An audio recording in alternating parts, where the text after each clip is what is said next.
I'm trying not to cover my eyes because I gotta look up here, but I don't want to hide the game guard. So I mean, it's whatever. But what's good, Bacon Bits? It is your boy Bacon here. Man, they finally dropped it. They finally dropped their point of view. Film Theory just dropped their point of view on the "Don't Hug Me, I'm Scared" stuff. Now we've been reacting to the homie Rim Games, and man, when I tell y'all, Rim Games be having me on the wall. Trust and believe me, we are still going to be reacting to him. I just wanted to see this video. I want to see what they were talking about. They went 15 minutes in. So, I mean, Rim Games be going crazy. Like, the edits be going crazy. He be doing a lot. So, oh God, I don't know how this is going to work with the hoodie. Oh, okay. All right, well, we gonna react to this video and everything. Also, happy Halloween and everything. I decided to dress up. Look, I don't really dress up for Halloween because, like, you know, I don't be doing nothing for Halloween. But this year I was like, you know what? F it. I'm dressing up. I'm doing something. So, give this video a thumbs up, y'all. And we gonna see what Film Theorist is talking about. So, let's get into it. All right. Here we go. 3 friends trapped in a house of dread. Okay. Lessons taught will fill their head.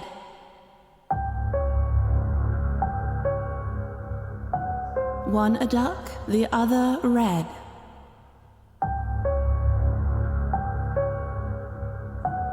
And the last, the yellow guy, is dead.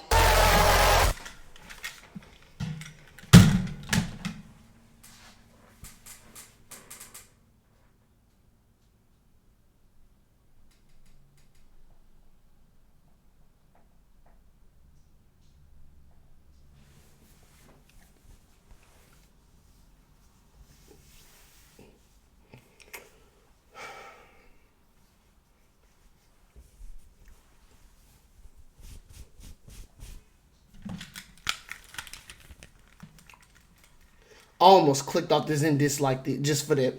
I'm not gonna count. Real quick, hold on, because I know I'll be okay. We good. Just gotta make sure. Okay. Hello, Internet. Welcome to Film Theory, First a of show all, that knows that a family is just a group of people who live together and have the same lawyer. Ladies and gentlemen, it happened. The new Don't Hug Me, I'm Scared TV series has finally hit the airwaves, and it is great. To catch you up, Don't Hug Me, I'm Scared, or DHMIS for short, started as a series of YouTube videos that took Sesame Street and Jigsaw and then made the two of them kiss. The YouTube series followed 3 protagonists named Red Guy, Yellow Guy, and Duck as they went on adventures, learned important lessons about things like green or then injected pure nightmare fuel into our eyeballs with imagery like this.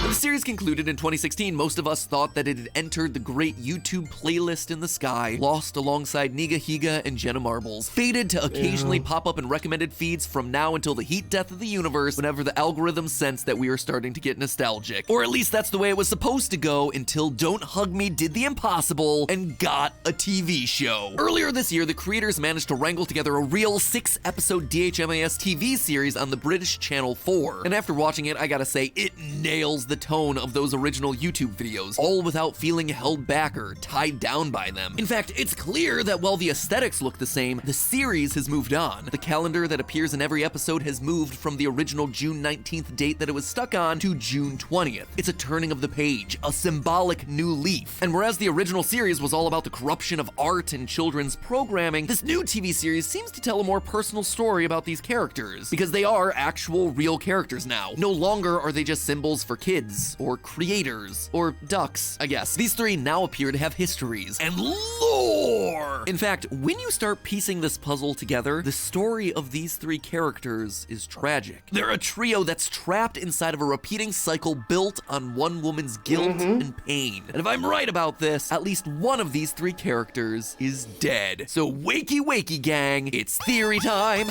Hey, all I'm saying is we already know from watching Rim Games video that the yellow guy is Leslie's son, or representation of Leslie's son, because Leslie's son is dead. So if this is gonna be the same video, damn, I don't know. Let's just see. Let's just see. We about to see. Just theory time, you'll see. For the first 4 episodes of the show, things proceed normally, or at least as normally as they can for the world of DHMIS. Our 3 characters start each day in some mundane way before eventually being joined by the Teacher of the Week, an anthropomorphized object that's there to share some twisted lessons about topics ranging from jobs to death to electricity. Oh sure, there's some weird bits mixed in there, like Yellow Guy's dad Roy viciously ripping apart a creepy family, or Duck killing off his own doppelganger, but nothing that out of the ordinary. But then comes episode 5, where we see the reality of the show starting to fray. In this episode, our main characters are confronted by an old living train, basically the nursing home equivalent of Thomas the Tank Engine. Thomas the hover-round engine? Anyway, at one point the teacher turns into a car and then promptly dies. So our heroic trio does the reasonable thing and hops into his rotting carcass to take a road trip. And it works. Not only do they manage to drive past the desiccated remains of their original TV pilot. Oh, I'm sorry, that place doesn't exist anymore. What? What happened to it? Just shriveled up, I reckon. They manage to drive so far that they break through what appears to be a simulation. They leave their cartoonish world behind only to end up in a realistic dystopian one. We can't go back. I'm not going back into that house. Guys, there's something out there. Lost and confused, they set up camp for the night. As they sit around a fire contemplating their new world and hoping that the neighbors will show up to help, a mysterious voice begins to echo through the night. Journeys made and lessons learned. You may feel like you're alone. Suddenly, Yellow Guy sees something out of the corner of his eye, and we cut to black. Only to then watch as a mysterious hand rolls a model of their car up to a dollhouse. The same house that we've been watching at the start of every episode. The journey always ends up back at home. Now, this is important because earlier this very episode, the characters had already talked about the episodic nature of content and how everything always winds up resorting to a status quo. All we do is sit around and then some guy comes and tells us about banks or vegetables. Nice to be back at home, eh? What are you talking about? We didn't even go anywhere. And sure enough, when we rejoined them in episode 6, the characters are reset right back to where we started, none the wiser about their junkyard excursion the night before. And that's when things start to really pick up. At first, the season finale's all about electricity. Our 3 friends get an electric bill and they don't want to pay it because electricity is silly stuff that ought to be free. So of course, their fuse box, Electracy, comes to life to teach them more about the wonders of electricity and how it powers phones and televisions and radios. And yes, even your shredder. When the lesson suddenly turns to portable sources of energy like batteries, Yellow Guy gives us the surprise revelation that he too is powered by batteries. No, I am half batteries, see?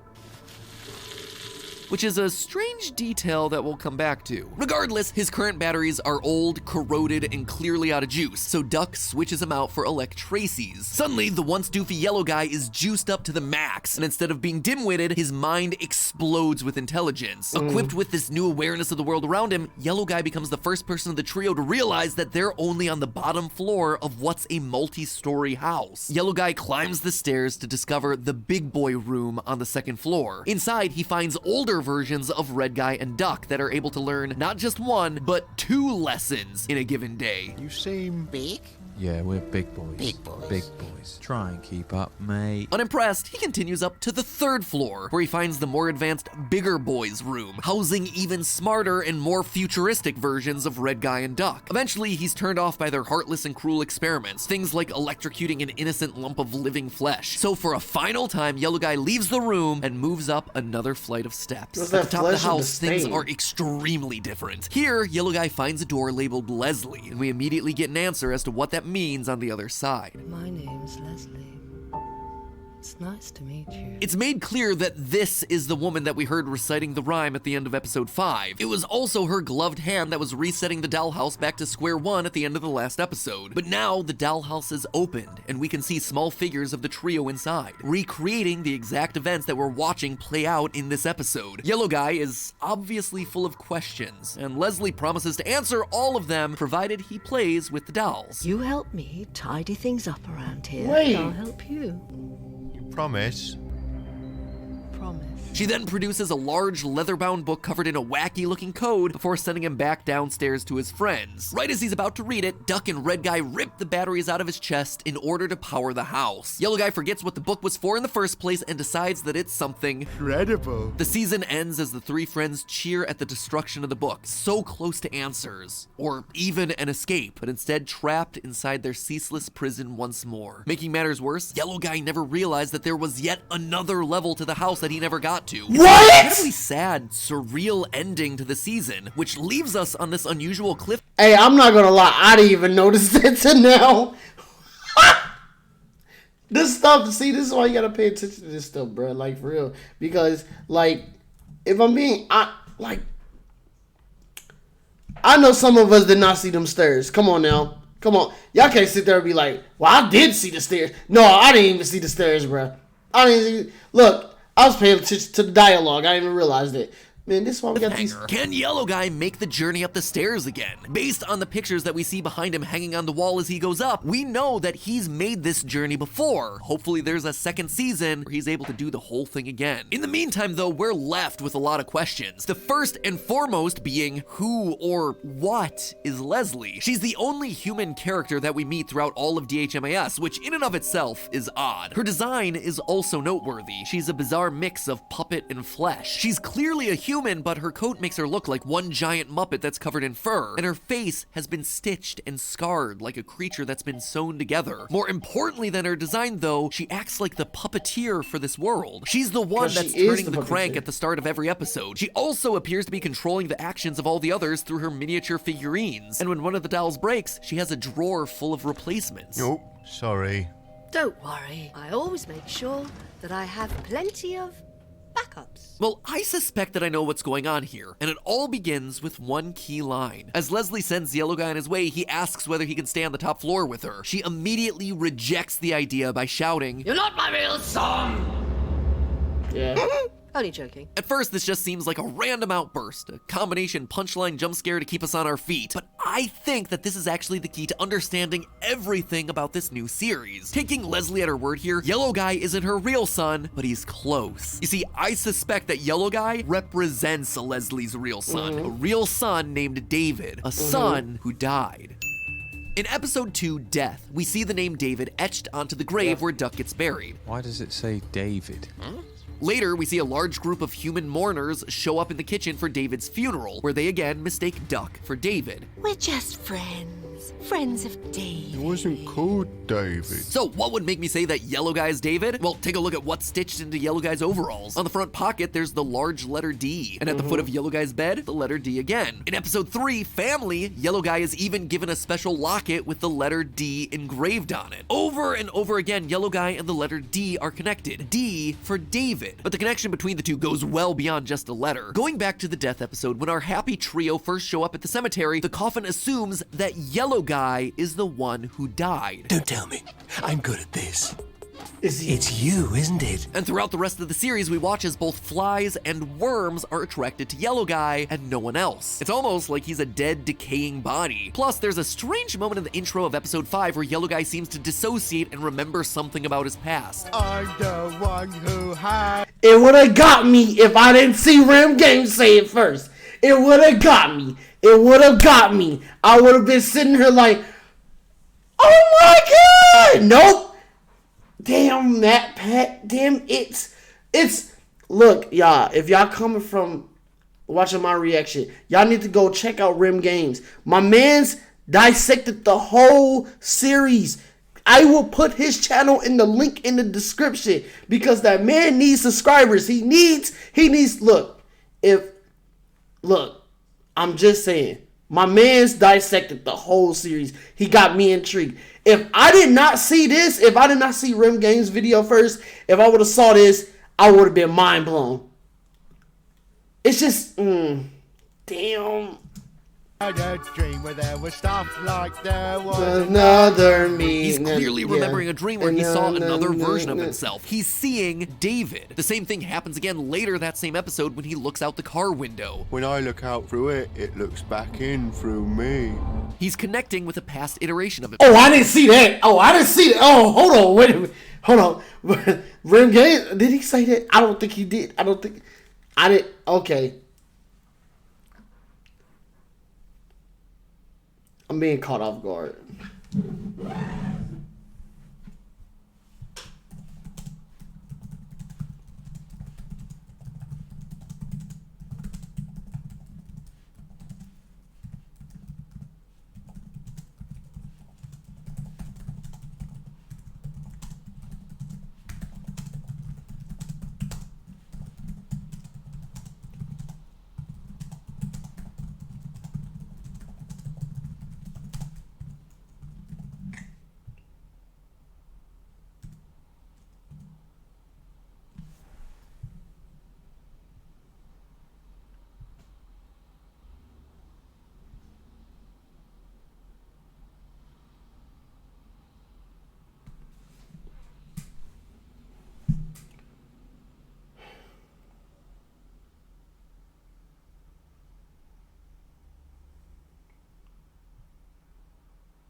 So why you gonna bitch and complain to me that you want to call somebody and then I give you the number and now you want to talk? Okay.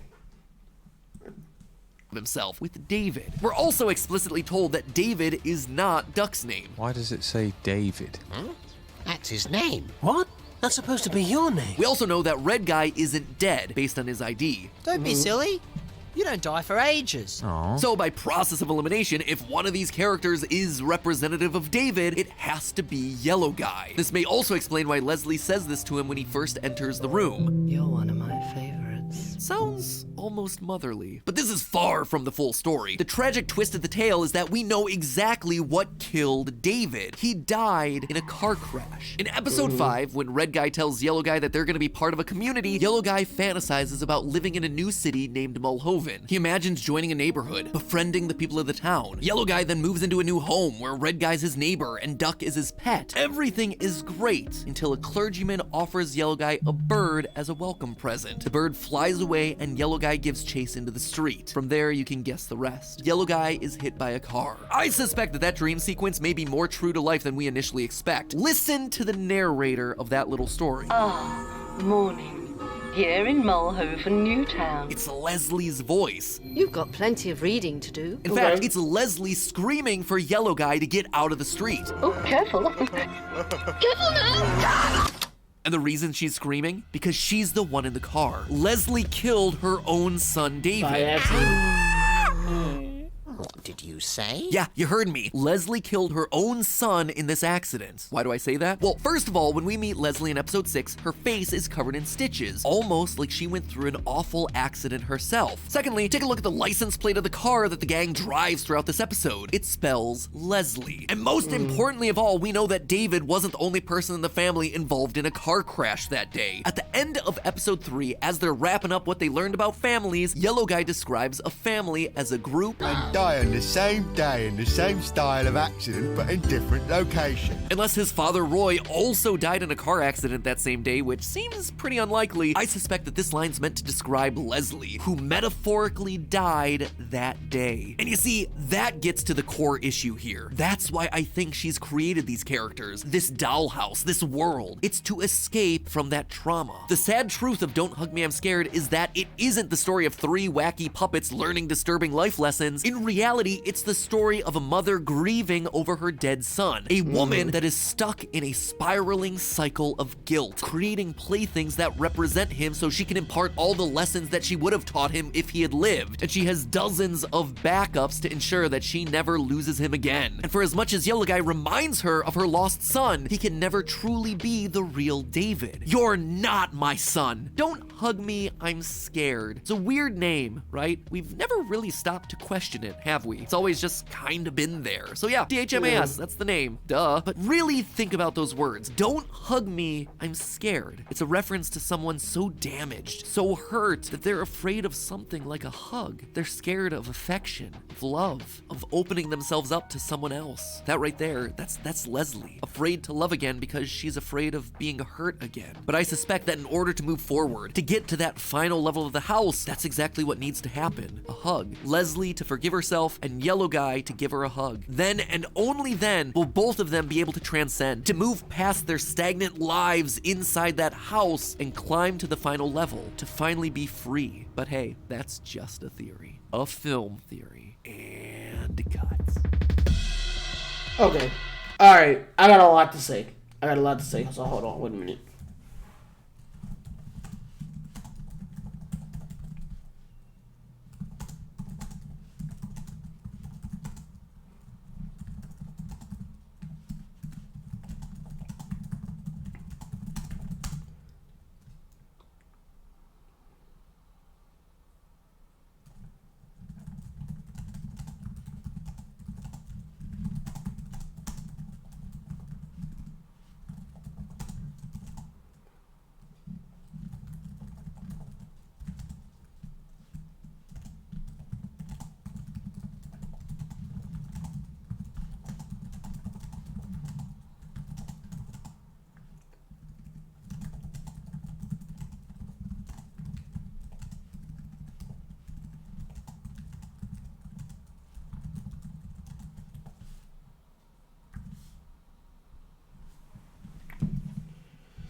Okay, so,